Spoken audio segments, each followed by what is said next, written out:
जो इंसान दूसरों के लिए गड्ढा खोदता है आखिरकार एक दिन स्वयं उसी में गिर जाता है। क्या सीरत बेगम ने अपनी जिद और अना की वजह से अपने बेटे को खो दिया है?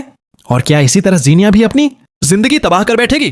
लेकिन इतना सब होने के बावजूद भी जीनिया दूसरों की खुशियां बर्बाद करने से बाज नहीं आती। अल्लाह की लाठी बेआवाज होती है। जीनिया की जिद और गुरूर ने उसे जिंदगी और मौत के मोड़ पर लाकर खड़ा कर दिया है। क्या जीनिया कभी शहराम को भुला पाएगी या उसकी मोहब्बत अब और भी खतरनाक दीवानगी में बदल जाएगी? और क्या शहराम कभी फरियाल को दिल से अपना सकेगा? जैसे ही शहराम फरियाल से निकाह करने के लिए जा रहा होता है, रास्ते में जीनिया उसकी गाड़ी रोक लेती है। वह भागकर शहराम के पास आती है और बुरी तरह रोते हुए उससे मिन्नतें करने लगती है। वह उसके सामने हाथ जोड़कर कहती है, इसमें तुमसे मोहब्बत करती हूं, मैं तुम्हें कभी नहीं भूल सकती, तुम्हारे बिना नहीं जी सकती, प्लीज तुम फरियाल से शादी मत करो, तुम सिर्फ मेरे हो। लेकिन शहराम उसकी कोई बात सुनने को तैयार नहीं होता। वह सख्त लहजे में कहता है, तुमने अपने हाथों से अपनी जिंदगी बर्बाद की है। मैंने तुमसे बेहिसाब मोहब्बत की थी, मगर तुम उस मोहब्बत के लायक नहीं निकली। तुमने मेरा एतबार तोड़ दिया है और अब मेरा तुम्हारे साथ कोई रिश्ता नहीं रहा। अब फरियाल को मेरी जिंदगी में आने से कोई नहीं रोक सकता। मैं अपना फैसला कर चुका हूं। शहराम की यह बात सुनकर जीनिया का गुस्सा सातवें आसमान पर पहुंच जाता है। वह आग बबूला होकर कहती है, अब मैं तुम्हें दिखाऊंगी कि मैं क्या कर सकती हूं। मैं अपनी जान ले लूंगी और सारा इल्जाम तुम पर डाल दूंगी।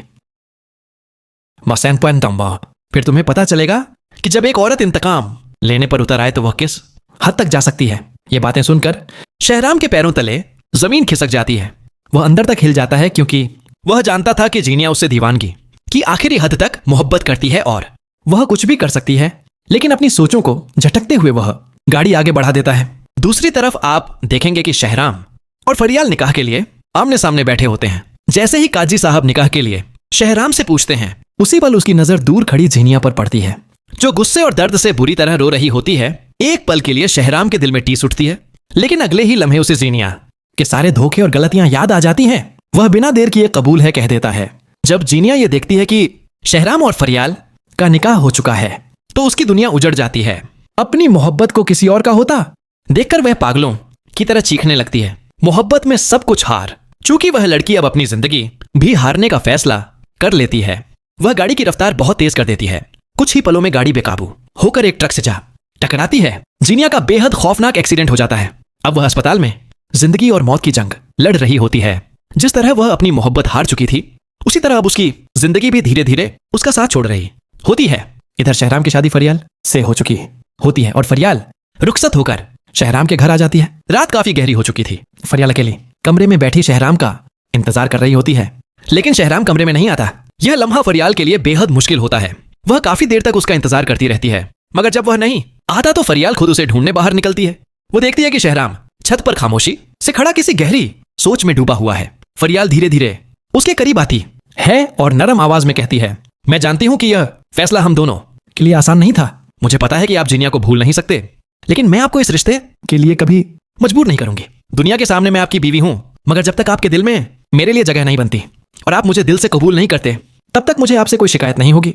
लेकिन मुझे यकीन है कि एक दिन आपके दिल में मेरे लिए भी जगह बन जाएगी। यह कहकर फरियाल खामोशी से वापस कमरे में चली जाती है। दूसरी तरफ शहराम अंदर से पूरी तरह टूट चुका होता है। वह अब भी जीनिया से बेहद मोहब्बत करता था। उसकी आंखों में आंसू आ जाते हैं और जुदाई का दर्द उसे अंदर ही अंदर खत्म कर रहा होता है। इसी सदमे की वजह से उसकी तबीयत अचानक बिगड़ जाती है। जब फरियाल उसके माथे पर हाथ रखती है तो वह तेज बुखार में तप रहा होता है। फरियाल तुरंत उसके लिए दवा लेकर आती है और उसका पूरा ख्याल रखती है। शहराम फरियाल की मोहब्बत और फिक्र को महसूस तो करता है, लेकिन फिर भी वह उससे कहता है, मुझे माफ कर देना, मैं कभी तुम्हें जीनिया की जगह नहीं दे सकता। शहराम के दिल से अब तक जीनिया की यादें नहीं निकली थीं। दूसरी तरफ फरियाल अंदर से बुरी तरह टूट चुकी होती है, मगर वह हिम्मत नहीं हारती। वह फजर की नमाज अदा करती है, कुरान की तिलावत करती है और रोते हुए दुआ मांगती है, या अल्लाह शहराम के दिल में मेरे लिए मोहब्बत पैदा फरमा दे। उधर कुछ लोग घायल जीनिया को अस्पताल पहुंचाते हैं। जब महक जीनिया को उस हालत में देखती है तो उसके होश उड़ जाते हैं। तभी डॉक्टर आकर बताते हैं कि जीनिया की हालत बेहद नाजुक है और वे किसी भी वक्त दुनिया छोड़ सकती है। यह सुनते ही महक की आंखों से आंसू बहने लगते हैं और वह तुरंत शरार को फोन करके यह खबर देती है। इस तरह जीनिया की मोहब्बत का दर्दनाक अंजाम सबके सामने आ जाता है। एक ऐसी मोहब्बत जिसने आखिर में सिर्फ तबाही, दर्द और बर्बादी ही दी।